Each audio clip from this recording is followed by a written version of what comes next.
City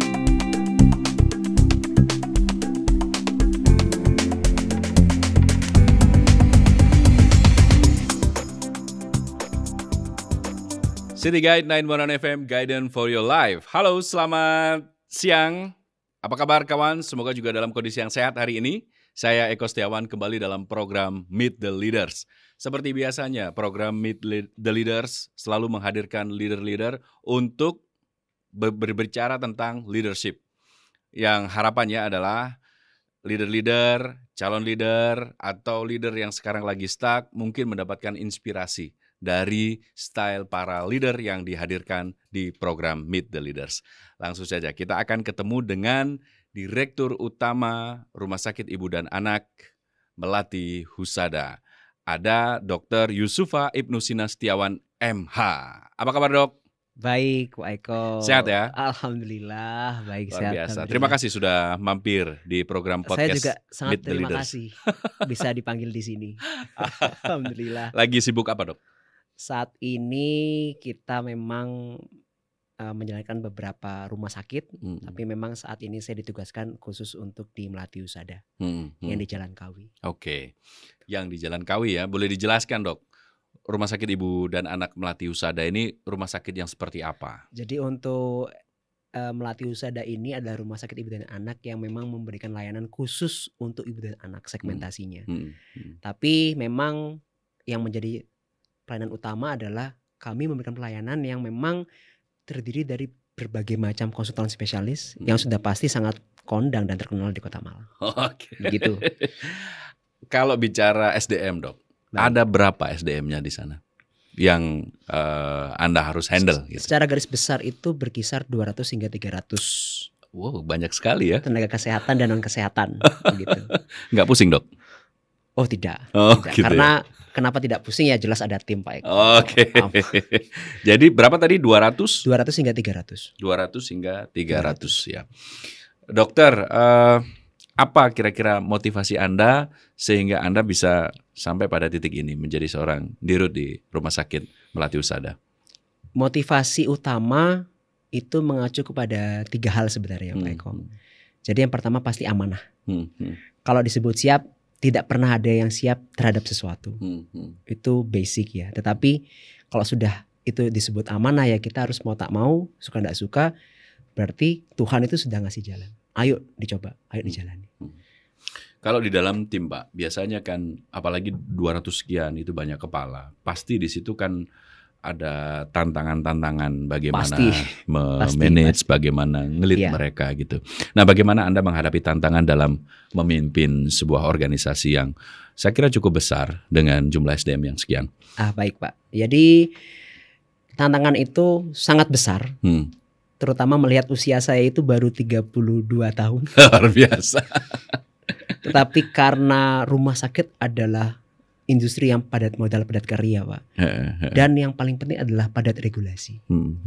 Alhamdulillah syukurnya saya memiliki kemampuan praktisi hukum di bidang kesehatan. Jadi yang sering saya sampaikan kepada teman-teman untuk koordinasi itu lebih mengerucut kepada hal yang berbau hukum Pak. Jadi pasti orang tidak akan dalam tanda kutip, nggak mungkin dia langsung patuh sama anak sekecil saya.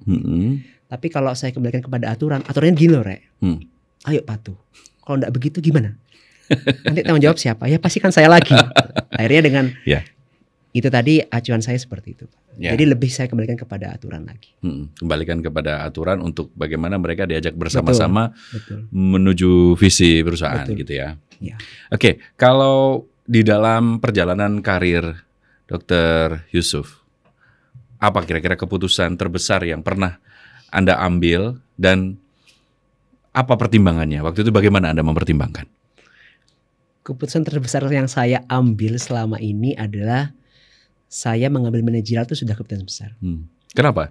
Karena saya merupakan dokter yang diajari untuk menangani pasien. Saya tidak pernah diajari untuk mengelola pembiayaan. Karena sedikit banyak berbenturan sama hati nurani. Pasti Pak. Ini sosial tapi kaitan bisnis. Di satu titik saya memutuskan saya tidak mengambil spesialis. Karena saya rasa saya juga memiliki minat untuk di manajerial. kenapa saya memilih jalan ini? Saya lihat bahwa ternyata di rumah sakit itu juga membutuhkan orang-orang yang lebih merangkul, terutama para leader. Seringkali ada gap atau disparitas teman-teman nih. Kadang ada gap, nggak bisa ngomong kepada pimpinan karena merasa pimpinannya terlalu jauh dari mereka. Nah, saya ingin memotong paradigma itu tadi. Jadi saya berupaya, saya memiliki komitmen untuk ayo jadi leader, tapi leader yang melayani mereka. Jadi itu mungkin kalau boleh saya garis bawahi, style Anda memimpin. Betul sekali. Jadi Anda menggunakan style memimpin melayani karyawan. Betul. Betul. Kenapa Anda pilih begitu? Karena mengacu kepada hal yang berbau ini operasional bisnis ya.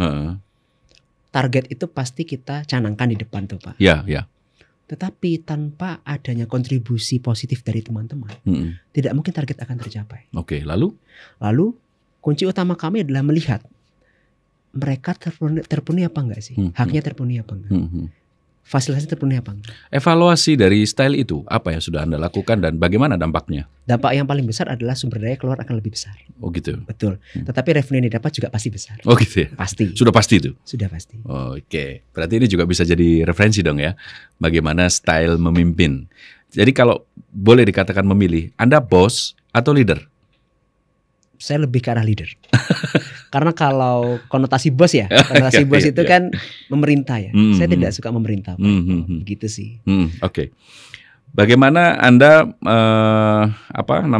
menstabilkan antara keluarga dengan tanggung jawab profesional, yang mana keluarga ini kan juga harus paling nggak butuh waktu lah. Ketika seorang leader ini kan pasti banyak aktivitasnya, banyak waktu yang ada di luar. Gitu. Jadi Pak Eko, benar sekali sih kalau keluarga itu, saya selalu bilang ke keluarga saya, terutama istri saya minta izin, saya ditunjuk jadi direktur. Otomatis jam kerja saya tidak pernah akan pasti. Ya. Jadi ketika istri sudah paham dan menerima, baru saya akan bekerja. Dan kemudian dari sana saya bilang ke istri saya ini bekerja bukan untuk siapa, tapi untuk keluarga saya. Kalau Anda tidak ridho dengan kerjaan saya tidak akan bisa bekerja. Jadi itu yang acuan saya di sana. Iya. Pernah nggak keluarga protes? Gitu? Oh pasti. Lalu bagaimana? Berkomunikasinya? Komunikasi saya dengan keluarga biasanya begini Pak. Jadi misalnya Mas pulang jam berapa? Itu kan wajar ya, seorang istri ya. Oh nggak tahu deh. Nah itu sudah menimbulkan friksi itu. Tapi kemudian saya diskusi sama istri saya itu di antara jam 9 sampai jam 12. Jadi waktu saya diskusi hanya jam tengah malam. Di sana saya berikan insight bahwa bekerja seperti ini tidak ada waktu yang pasti. Jadi mohon kesabaran. Itu butuh waktu 2 tahun baru beliau menerima. Baru mengerti ya. Menerima. Sekarang sudah ya. Okay lah. Pulang malam kah? Iya. Oh ya sudah. Gitu aja sekarang. Nah di dalam perjalanan karir, bagaimana Anda memulai perjalanan karir sampai pada titik seperti sekarang Anda menjadi pemimpin? Itu baik. Bisa diceritakan? Jadi semua itu berjalan secara apa adanya Pak. Jadi yang pasti kalau misalnya fresh graduate lulus dari dokter, pasti acuannya hanya IGD dan spesialis. Maksudnya adalah apa? Kadang kita di IGD berapa tahun terus lanjut spesialis. Tapi kali ini saya menempuh jalan berbeda karena saat saya masuk ke Melati, saya jadi dokter IGD. Terus setelah 4 bulan atau 3 bulan saya langsung diangkat menjadi dokter manajerial. Puncak utamanya itu perubahan besar itu saat COVID, di mana saya diberi tanggung jawab sebagai kepala gugus satuan COVID-nya Melati Group. Di situ mengenal Pak Sutiaji, terus mengenal dokter Semalang Raya dan lain sebagainya. Termasuk juga beberapa instansi lain. Nah, disitulah akhirnya muncul minat saya bahwa ternyata menjalin relasi ke orang lain itu kunci utama hidup menurut saya. Itu sih. Kok bisa begitu? Karena sebagai dokter saya tidak mungkin bisa mengoperasi orang lain. Ketika orang tersebut ada misalnya di Kalimantan misalnya, berarti saya butuh orang lain. Berarti saya harus menjalin relasi sama orang lain. Dalam perjalanan karir, pernah nggak Anda mengalami sebuah titik di mana Anda itu anggap itu gagal? Terus bagaimana Anda menyikapi kegagalan? Pasti perjalanan panjang itu kan ada sesuatu yang mungkin tidak sesuai dengan harapan. Jadi memang dari segi usia saya kan juga proses Pak ya. Jadi proses yang saya alami belum begitu seluas dari rekan-rekan senior ya. Jadi yang saya lakukan adalah saya pernah di suatu titik di mana saya merasa bahwa saya tidak bisa memimpin. Karena dasar karakter saya adalah saya cenderung pemalu, Pak. Itu. Tapi kemudian di titik itu saya merasa bahwa kok saya sering sih meminta teman-teman ini, dokter ini kok tidak ada yang patuh. Terus saya selama beberapa bulan itu mencari cara yang lain. Oh, gimana sih pendekatan yang enak? Akhirnya beberapa pendekatan dengan cara yang lebih humanis dan intensitasnya lebih sering ternyata lebih masuk kepada mereka. Setiap hari saya temui mereka di ruangan mereka satu persatu. Satu persatu, dokter spesialis A, spesialis B, perawat A, perawat B, setiap ruangan saya datangi untuk ngobrol aja. Bahkan yang paling penting, Pak, ya ternyata membicarakan hal di luar pekerjaan itu menjadi satu hal yang positif. Misal, saya tidak ada satu staff itu kadang salah, tapi saya tidak menegur kesalahannya. Saya cuma tanya, anakmu gimana? Katanya sakit. Langsung, oh iya dok, anak saya baru sembuh. Ya wis, belikan jajan, tak belikan ini ya, tak kirim ke rumah ya. Oh iya dok, terima kasih ya. Besoknya baru saya tegur, Pak. Ayo diperbaiki ya. Iya dok, ngapunten dok, saya perbaiki. Jadi pendekatannya lebih ke humanismenya. Tapi betul itu produktivitas jadi naik ya? Naik. SDM ya? Naik. Nah, karena menurut memanusiakan manusia itu ya. Dari observasi saya, Pak, ya. Iya. Orang itu pasti jenuh tentang pekerjaan. Oke. Nah, dia harus disentuh suatu hal yang lebih ke arah, kalau saya lebih ke arah bagaimana keluarganya, lebih karena anak-anaknya kalau saya. Anaknya sudah sekolah, anaknya gitu. Jadi pada saat Anda tadi karena masih relatif muda ya menjadi pimpinan dalam organisasi yang cukup besar itu, pernah juga tidak dihiraukan, pernah juga tidak disepelekan gitu ya. Pasti. Kalau tadi kan kita sudah bicara tentang style kepemimpinan yang Anda cenderung melayani. Ada kan suatu ketika SDM itu merasa kayak kurang termotivasi, kehilangan dimotivasi lah gitu ya, dimotivasi. Nah, bagaimana cara Anda memotivasi tim Anda yang sedang posisi low seperti itu?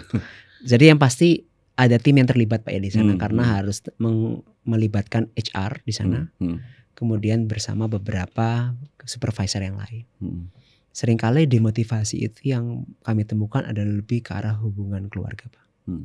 Hubungan keluarga, selain itu pekerjaannya begitu-begitu saja. Biasanya kami melakukan rotasi di sana, rotasi SDM di mana kita beri tantangan di unit yang berbeda. Oke, sir ya. Dan kemudian kita latih dengan kompetensi yang baru. Kita ajak ke Saiful Anwar untuk pelatihan 3 bulan. Kita berikan pelatihan ke Surabaya dan lain sebagainya. Ada yang ke Jogja, ada yang ke Bandung. Jadi membuat mereka mengenal dunia yang baru. Ya. Itu yang membuat mereka pasti akan, oh ternyata dunia lain seperti itu loh. Jadi saya harus berubah. Begitu, Pak, biasanya. Jadi coba di-refresh ya dengan dibukakan insight-insight baru. Bisa jadi jenuh mungkin, Pak. Ya. Kalau ada tantangan baru kan biasanya akan terbuka pikirannya. Ya, dokter. Lalu di dalam